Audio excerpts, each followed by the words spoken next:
राधे राधे दोस्तों। अक्सर आपने किसी न किसी के मुंह से ये बात जरूर सुनी होगी कि यार मैं तो पानी भी पी लूं तो मेरा वेट बढ़ जाता है। तो क्या ऐसा सच में होता है या सिर्फ कहने की बात है? दोस्तों, ये तो हम सभी जानते हैं कि हमारे शरीर में 60 से 70% तक पानी होता है। लेकिन क्या आप ये भी जानते हैं कि हमारी उसी पानी से हमारे शरीर में वाटर वेट भी होता है, यानी कि जो शरीर में पानी है उसका एक वेट भी होता है।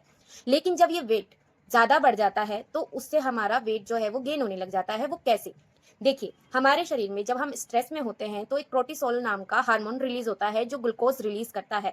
जब ग्लूकोज शरीर में रिलीज होगा तो हमारे शरीर जो है वो पानी बनाने लग जाता है और उसी पानी से वेट गेन होने लग जाता है। अगर हम स्ट्रेस में होते हैं तो हमारी जो ऊर्जा है वो ज्यादा मैं कहती हूँ यूज होने लग जाती है, कंज्यूम करते हैं। और ऐसे में अगर किसी के पास इमोशनल सपोर्ट नहीं है, वो अपनी बात किसी से नहीं कह पा रहे और अकेले ही अकेले उसको उससे डील कर रहे हैं, तो उनको ज्यादा भूख लगती है, बार बार भूख लगती है। और ऐसे में उनको एक सॉल्यूशन नजर आता है कि वो अपनी फेवरेट चीजों को खाना ज्यादा कंज्यूम करना शुरू कर देते हैं, जैसे कि स्वीट्स, ऑयली, जंक फूड्स, जिससे और जो पानी है वो शरीर में बनना शुरू हो जाता है और वेट गेन होता है। तो स्ट्रेस सिर्फ आपको मेंटली ही प्रॉब्लम नहीं देता, आपके वेट पर भी प्रॉब्लम आ जाती है, आपका वेट गेन होना शुरू कर देता है। और जब आप स्ट्रेस में होते हैं तो आपका कुछ भी करने का मन नहीं करेगा, तो आप फुली रेस्ट और कंफर्ट जोन चाहते हैं। तो ऐसे में तो डेफिनेटली आपका जो वेट है वो ओवर गेन होता है। तो दोस्तों, वेट गेन है इसीलिए आप स्ट्रेस में नहीं हैं, बल्कि आप स्ट्रेस में इसलिए हैं क्योंकि आप अपना ध्यान नहीं रख रहे हैं, आपको पता ही नहीं है कि आप लेटे लेटे भी अपना वेट गेन कर रहे हैं। तो ऐसे में आप अपने आप को कैसे हेल्दी और फिट बना सकते हैं?